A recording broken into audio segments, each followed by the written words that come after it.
S Shivakumar, ಇನ್ನೊಂದು ಕಡೆ ಪಾದಯಾತ್ರೆಗೆ ಸಿದ್ಧತೆಯನ್ನ ಮಾಡ್ಕೊಂಡಿದ್ರು. ಅದರಲ್ಲಿ ಕೇಂದ್ರ ಸಚಿವರು ಕೂಡ ಭಾಗಿ ಆಗ್ತಾರೆ ಅನ್ನೋದಕ್ಕೆ ಏನಾದರೂ ಕಾಂಗ್ರೆಸ್ ಬೆದರಿ ಈ ಒಂದು ರಾಜೀನಾಮೆಗೆ ಕೊಡೋದಕ್ಕೆ ಹೇಳ್ತಾ ಅಂತ?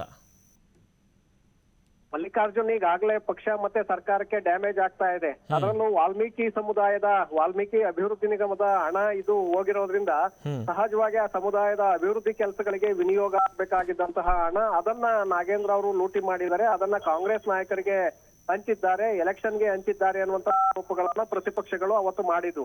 ಸೊ ಈಗಾಗಲೇ SIT ತನಿಖೆಯಲ್ಲಿ ಕ್ಲೀನ್ ಚೀಟ್ ಸಿಕ್ಕಿರಬಹುದು. ಆದ್ರೆ ಇಡಿ ಅವರು ತನಿಖೆಯನ್ನ ಮಾಡಿ ಚಾರ್ಜ್ ಶೀಟ್ ಅನ್ನ ಸಲ್ಲಿಕೆ ಮಾಡಿದ್ದಾರೆ. ಇನ್ನೊಂದು ಕಡೆ ರಾಜ್ಯಪಾಲರು ಕೂಡ ಕ್ಯಾಬಿನೆಟ್ ಒಪ್ಪಿಗೆಯನ್ನ ಕೇಳಿದ್ದಾರೆ. ಪ್ರಾಸಿಕ್ಯೂಷನ್ಗೆ ಕೊಡ್ಬೇಕಾ ಹೇಗೆ ಅಂತೇಳಿ ಕ್ಯಾಬಿನೆಟ್ ಒಪ್ಪಿಗೆಗೆ ಕಳಿಸಿದ್ದಾರೆ. ಸೊ ಇದು ಮುಂದಿನ ದಿನಗಳಲ್ಲಿ ಮತ್ತಷ್ಟು ಮುಜುಗರ ಆಗತ್ತೆ. ಆ ಕಾರಣಕ್ಕೆ ನಾಗೇಂದ್ರ ಅವರ ರಾಜೀನಾಮೆಯನ್ನ ಪಡೆಯುವ ಮೂಲಕ ಮುಂದೆ ಆಗಬಹುದಾದಂತಹ ಮತ್ತಷ್ಟು ಡ್ಯಾಮೇಜ್ ಅನ್ನ ಕಂಟ್ರೋಲ್ ಮಾಡಿಕೊಳ್ಳುವಂತಹ ಒಂದು ಪ್ರಯತ್ನವನ್ನ ಕಾಂಗ್ರೆಸ್ ನಾಯಕರು ಮಾಡದಂತೆ ಕಾಣಿಸ್ತಾ ಇದೆ. ಸೊ ಹಾಗಾಗಿ ಇದು ಕಾಂಗ್ರೆಸ್ಗೆ ಎಷ್ಟೇ ಬಚಾವಾಗ್ತೇವೆ, ಇದರಿಂದ ಡ್ಯಾಮೇಜ್ ಕಂಟ್ರೋಲ್ ಮಾಡ್ಕೊಳ್ತೇವೆ ಅಂದ್ರೂ ಕೂಡ ಅದು ಡ್ಯಾಮೇಜ್ ಆಗಿ ಹೋಗ್ಬಿಟ್ಟಿದೆ. ಈಗ ಮತ್ತಷ್ಟು ಡ್ಯಾಮೇಜ್ ಆಗೋದಂತೂ ಖಚಿತ. ಇದು ಪ್ರತಿಪಕ್ಷಗಳಿಗೆ ಒಂದ್ ರೀತಿ ಬೂಸ್ಟ್ ಅನ್ನ ಕೊಟ್ಟಂತೆ. ಸೊ ಹಾಗಾಗಿ ನೋಡ್ಬೇಕಾಗತ್ತೆ ಈಗ ರಾಜೀನಾಮೆ ಘೋಷಣೆಯ ನಂತರ ಸರ್ಕಾರದ ನಿರ್ಧಾರ ಏನಿರತ್ತೆ, ಮತ್ತೆ ಅಸಮಾಧಾನಗಳು ಯಾವ ರೀತಿಯಾಗಿ ಹೇಳುತ್ತೆ ನಂತರದಲ್ಲಿ ನೋಡ್ಬೇಕಾಗತ್ತೆ ಮಲ್ಲಿಕಾರ್ಜುನ್. ಎಸ್ ಶಿವಕುಮಾರ್, ಇನ್ನೊಂದ್ ಕಡೆ ಆಲ್ರೆಡಿ ಹಿರಿಯ ಶಾಸಕರೇನಿದ್ದಾರೆ, ನಾವು ದೆಹಲಿಗೆ ಹೋಗ್ತೀವಿ, ನಮಗೆ ನಿಗಮ ಸ್ಥಾನದ ಆದ್ರೂ ಕೊಡ್ಲಿ ಅಂತ ಇದ್ರು. ಇನ್ನು ಈ ಕಡೆ ಈಗ ರಾಜೀನಾಮೆಯನ್ನ ಕೊಟ್ರೆ ಅವ್ರಿಗೂ ಕೂಡ ಲಾಬಿಯನ್ನ ಶುರು ಮಾಡ್ತಾರಾ ಅಂತ?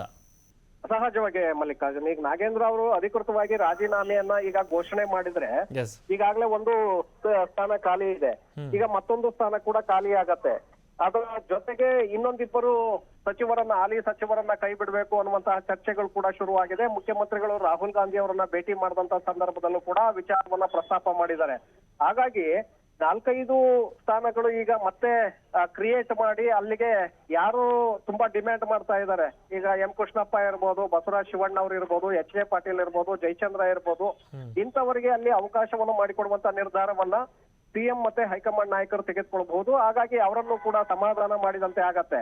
ಆದ್ರೆ ಮುಂದೆ ಮತ್ತಷ್ಟು ಅಸಮಾಧಾನಗಳು ಶುರುವಾಗತ್ತೆ. ಈಗ ನಾಗೇಂದ್ರ ಅವರ ರಾಜೀನಾಮೆಯನ್ನ ಕೊಟ್ರೆ ಸುಮ್ನೆ ಇರೋದಿಲ್ಲ. ನೀವ್ ಹೇಳ್ತಾ ಇದ್ರಿ ಈಗಾಗ್ಲೇ ನಿಗಮ ಮಂಡಳಿ ಅವಕಾಶವನ್ನ ಮಾಡ್ಕೊಡಿ, ನಮ್ಗೆ ಸಂಪುಟದಲ್ಲಿ ಅವಕಾಶ ಸಿಕ್ಕಿಲ್ಲ, ಒಂದು ವೇಳೆ ಏನಾದ್ರೂ ಸಚಿವರನ್ನ ಕೈ ಬಿಡೋದಾದ್ರೆ ನಮಗೂ ಕೂಡ ಅವಕಾಶವನ್ನ ಮಾಡ್ಕೊಡ್ಬೇಕು ಅಂತ ಹೇಳಿ ಸುಮಾರು 10 ಶಾಸಕರು ಈಗಾಗಲೇ ದೆಹಲಿಗೆ ಪೆರೇಡ್ ಅನ್ನ ಮಾಡಿದ್ದಾರೆ ಅಶೋಕ್ ಪಟ್ಟಣ್ ಅವರ ನೇತೃತ್ವದಲ್ಲಿ.